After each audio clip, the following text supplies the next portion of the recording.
स्वागत है आपका। आप देख रहे हैं सी न्यूज़ भारत। मैं हूं आपके साथ इशिता। वक्त हो गया महाराष्ट्र बुलेटिन का।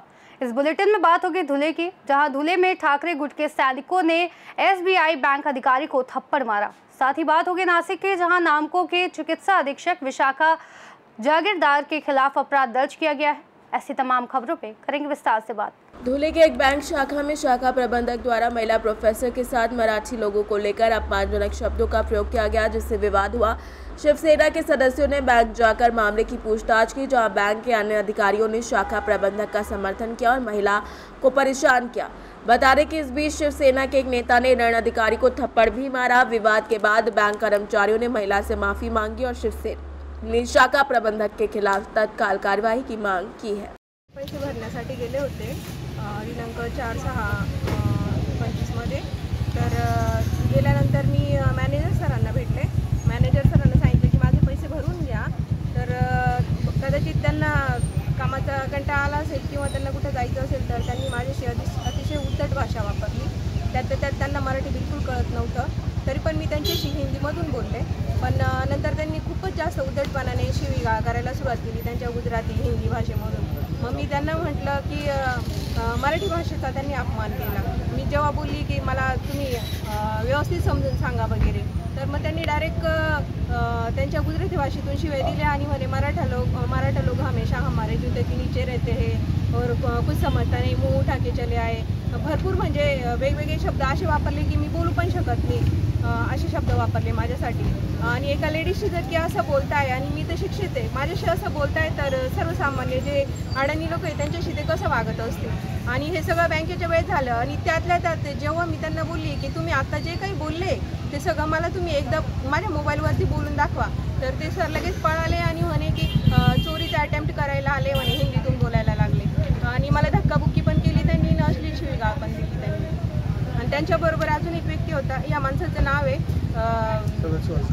अतुल गांधी आणि सदाशिव वजगे, हे दोघं जण होते। 4 जून रोजी ITI कॉलेजच्या प्राध्यापिका शिंदे मॅडम यांच्याशी स्टेट बँक शाखेच्या देवपूर शाखेच्या कार्यालयामध्ये जो इन्सिडन्स घडला तो अत्यंत दुर्दैवी असा होता। या मॅडम त्या ठिकाणी पैसे जमा करायला गेलेले असताना तिथल्या बँक मॅनेजरने उशिरा का आल्या म्हणून त्यांच्याशी वादविवाद केले। त्या ठिकाणी तुम मराठी लोग हमारे जूतों के नीचे रहते हो, तुम ऐसे ही हो वैसे हो, अशा पद्धतीने हिंदीमध्ये आवाज पद्धतीने त्याने मराठी भाषेचा आणि या मॅडमचा त्या ठिकाणी मराठी असल्यामुळे त्या ठिकाणी अपमान केला।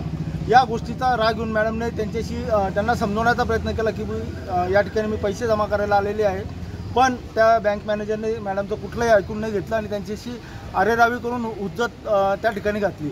या संदर्भामध्ये मॅडमने त्यांना भरपूर समजवण्याचा प्रयत्न केला, पण त्या मॅनेजरने काही ऐकून घेतलं नाही। शेवटी या मॅडमने देवपूर पोलीस स्टेशन गाठल्यानंतर या ठिकाणी कंप्लेंट त्यांच्या विरोधामध्ये नोंदवली। तो मॅनेजर या ठिकाणी मॅडमची माफी मागायला आला की आमच्याकडनं यापुढे असा प्रकार होणार नाही। त्या ठिकाणी मॅडमची माफी मागून घेतली आणि मॅडमला त्यांनी गोड बोलून या ठिकाणाहून रवाना केलं, पण त्यांनी मॅडमच्या विरोधामध्ये फिर्याद या पोलीस स्टेशनमध्ये दाखल केलेली होती, जी अत्यंत चुकीची होती। म्हणजे एकीकडे मराठी माणूस त्या बँकेचा ग्राहक असताना त्या मराठी माणसाच्या आपल्याच ग्राहकाबद्दल त्या ठिकाणी अवारस्य शब्दामध्ये त्या ठिकाणी बोलायचं आणि माजोरडापणा त्या ठिकाणी दाखवायचं हे अत्यंत चुकीचं आहे। संपूर्ण भारतामध्ये SBIचे कर्मचारी अशा पद्धतीने अरेरावी करतात। या SBIच्या कर्मचाऱ्यांवरती अत्यंत घाणेरड्या पद्धतीचे मीम्स तुम्ही इंस्टाग्रामला बघू शकतात, फेसबुकला बघू शकता, त्यांच्यावरती त्या पद्धतीचे व्हिडिओ त्या ठिकाणी बनवले जात आहेत। यांच्या युनियनचा त्या ठिकाणी गर्व आहे। या संदर्भामध्ये मॅडमने या धुळे शहराचे माजी आमदार अनिल अण्णा गोटे यांच्याकडे तक्रार केल्यावर अनिल अण्णा गोटेंनी जिल्हाप्रमुख अतुल भाऊ सोनवणे, उपजिल्हाप्रमुख नरेंद्र परदेशी आणि संपूर्ण शिवसैनिकांना आदेश दिले त्या ठिकाणी की तुम्ही त्या SBIच्या मॅनेजरला जाऊन त्या ठिकाणी समजावा।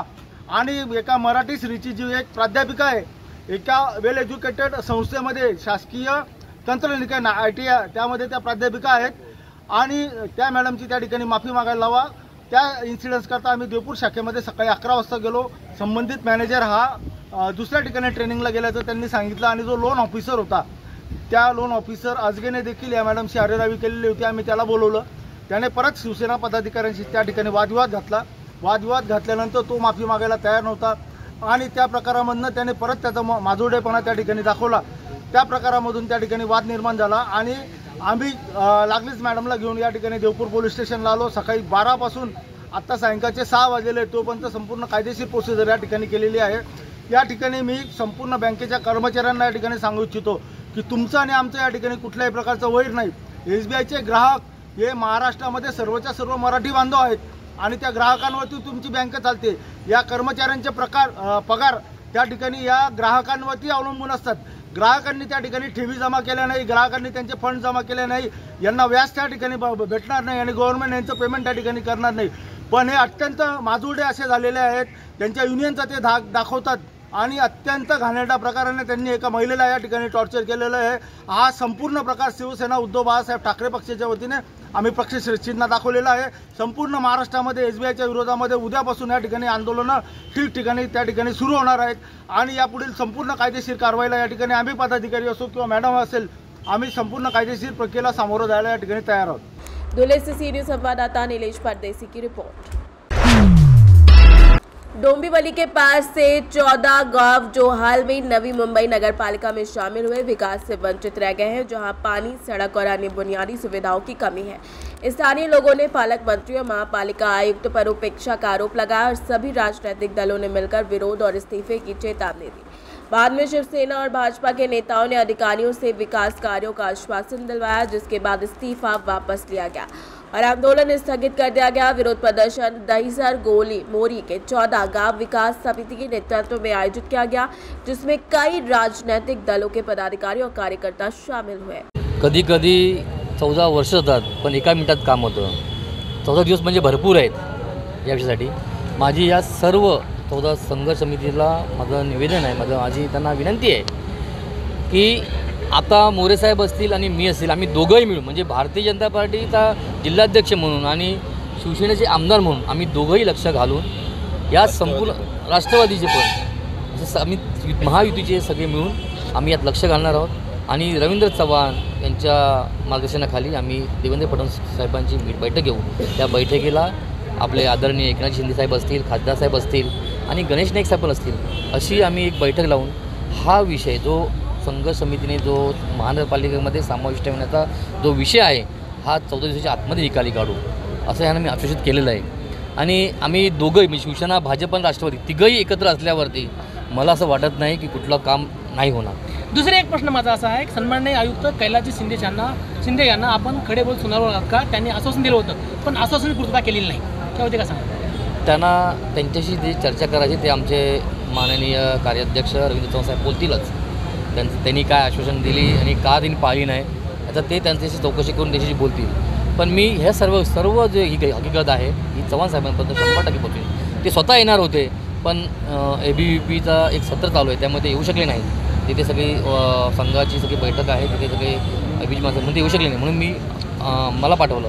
थोडासा मला उशीर झाला पण मी वेळेतच आलो। दूध होऊन आले 14 गावातल्या विकास समितीच्या माध्यमातून अनेक वर्ष आंदोलन छेडली असता गेल्या मार्च 25ला राज्य शासनाने GR काढून विकास समितीच्या माध्यमातून 14 गावांचा अतिशय आनंदाचा उत्सव साजरा केला गेला त्यावर्षी, पण कुठेतरी मिठाचा खडा पडला आणि 14 गावांचा विकास रखडला गेला।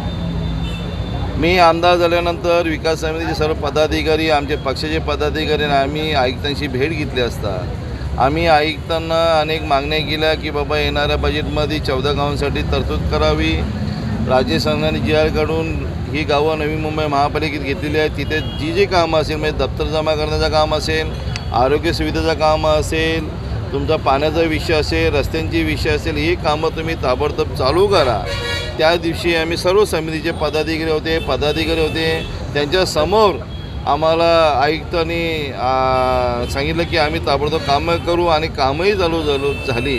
पण पुढे काय झालं मला माहीत नाही, पण आता खरं तर आज आम्ही 14 महिने झाले त्रासून गेलेलो आहोत, कारण अनेक वर्षानुवर्ष आंदोलन करून सुद्धा जर 14 गावांची कामं होत नसेल तर मग जायचं कुठे? आम्ही सत्ताधारी आहोत, भारतीय जनता पार्टी, शिवसेना, राष्ट्रवादीचा सरकार आहे, तरी पण आमची कामं होत नसेल तर मग आम्ही जायचं कुठं? म्हणून सर्व पदाधिकाऱ्यांनी असं ठरवलं की आपण राजीनामा देऊ।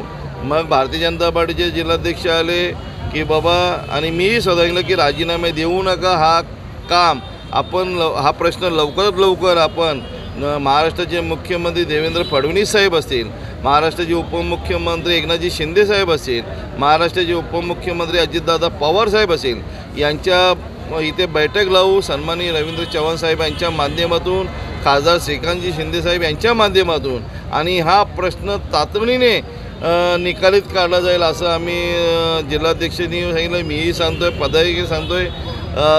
नाही झालं ते 30 तारखेला अधिवेशन आलेलं आहे.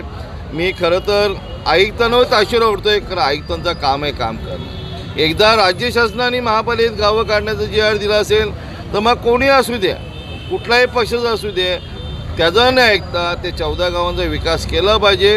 म्हणून मी आयुक्तांवरही नाराजी आहे आणि तो प्रश्न मी विधानसभेत मांडणार आहे. सन्माननीय महोदय, नगरविकास मंत्री आपलेच एकनाथजी संभाजी शिंदे साहेब आहेत, त्यांच्या माध्यमातून आपण काही आयुक्ताची तक्रार करणार का, काय सांगाल? तक्रारपेक्षा आमची 14 गावांची कामं झाली पाहिजेत. ती कामं होत नाही म्हणून विधानसभेवर आम्ही विषय घेणार. आम्ही गेल्या 15 दिवसापासून ही तयारी करत होतो. आमचं काम जो होत नाही, गेल्या वर्षी GR निघून 14 महिने झाले आहे आणि तरीसुद्धा आमच्या 14 गावांचं काम होत नाही. आणि मग पदाधिकारी इथल्या नागरिकांना उत्तर देणं कठीण पडलं होतं. मग पदाधिकाऱ्यांनी ठरवलं की आपलं सरकार असून आपले सर्व पालकमंत्री आपले आहेत, इथले नवी मुंबईचे पालक स्वीकारलेले नाईक साहेब आपले आहेत आणि तरीसुद्धा आपली कामं होत नाही. आणि मग सर्वांनी ठरवलं की आमचं जर हा काम होत नसेल तर आम्ही सर्व पक्षाचे पदाधिकारी म्हणून राजीनामा देऊ. आणि त्याकरिता आयुक्तांनी काम जो थांबवलं त्याचा निषेध आणि पदाधिकाऱ्यांचे राजीनामा हे सर्व राजीनामा इथे घेऊन आले होते. परंतु ही बातमी ज्यावेळी आमचे जिल्हाध्यक्ष नंदूजी परब साहेब आणि ह्या विभागाचे आमदार राजेशजी मोरे साहेब यांना कळवली आणि ते इथे आले. त्यांनी सांगितलं की तुम्ही राजीनामे देऊ नका आणि तुमचं काम या 14-15 दिवसात निकालात लावू, तुमची बैठक घेण्यात येईल, अशा माध्यमातून वरिष्ठांपर्यंत पोचली जाईल. माननीय कार्याध्यक्ष रवींद्र चव्हाण साहेब यांचा सुद्धा फोन होता का तुम्ही राजीनामा देऊ नका, तुम्ही तुमचा निरोप जो आहे किंवा बैठक आहे मी लावण्याचा प्रयत्न करतो आणि तो CM साहेबांबरोबर बैठक लावून तुम्हाला जसा यापूर्वी सुद्धा सहकार्य केले तसं मी यापुढे सहकार्य करेन. आणि त्यामुळे आमचे पदाधिकाऱ्यांना मी विनंती केली की आपले आता राजीनामा देऊ नका, आपण कार्यरत राहिलो पाहिजे, नाहीतर कार्यरत नाही राहिलो तर मग परत आपला पाठपुरावा कसा होऊन जाईल. त्या कारणाने आम्ही आता हे पण स्थगित केलं आहे आणि राजीनामे पण आम्ही न देण्याचं ठरवलं. तर शेवटपणे ह्या गावातला या 14 गावातला एक गाव आणि गावातला एक घर आणि घरातला एक माणूस त्यांना माहीत आहे, पण त्यांचं काय झालं आम्हाला कळलं नाही. ही समितीच त्यांच्या मार्गदर्शनामध्ये केलेली होती, परंतु आता त्यांनी थोडंसं दुर्लक्ष केलेलं आहे. माझी आपल्या माध्यमातून नाईक साहेबांना विनंती आहे की नाईक साहेब फक्त नवी मुंबई पुरते नाही आहेत, नाईक साहेब महाराष्ट्राचे नेते आहेत, महाराष्ट्राचे मंत्री आहेत आणि ते आमचे भारतीय जनता पार्टीचे सुद्धा नेते आहेत, या युतीतले नेते आहेत, युतीतले मंत्री आहेत. त्याच्यामुळे आमचं म्हणणं त्यांनी सविस्तर ऐकून घ्यावे आणि आम्हाला न्याय देतील अशी आम्हाला अपेक्षा. महाराष्ट्र के कल्याण से सीनियर संवाददाता दीपक मोरे की रिपोर्ट। महाराष्ट्र के नासिक से खबर है, जो पंचवटी स्थित नामको कैंसर अस्पताल के चिकित्सा अधीक्षक, एक महिला कैशियर और अन्य संदिग्ध के खिलाफ भ्रष्टाचार निरोधक विभाग ने मरीज के परिजनों से 30,000 रुपये रिश्वत मांगने के आरोप में मामला दर्ज किया है। शिकायतकर्ता ने इलाज के दौरान पहले 9,000 रुपये दिए, लेकिन बाद में शेष 21,000 की मांग जारी रही, जिससे शिकायतकर्ता ने विभाग को सूचित किया। जांच के दौरान ट्रैप टीम ने पैनल के सामने 21,000 रुपये की पुष्टि की, जिसमें से 15,000 रुपये स्वीकार किए गए। मामले की जांच जारी है। महाराष्ट्र के नासिक से सी न्यूज़ संवाददाता सुनील सोनवड़ी की रिपोर्ट। इस बुलेटिन में फिलहाल इतना ही। देश और दुनिया की तमाम बड़ी जानकारियों के लिए देखते रहिए सी न्यूज़ भारत।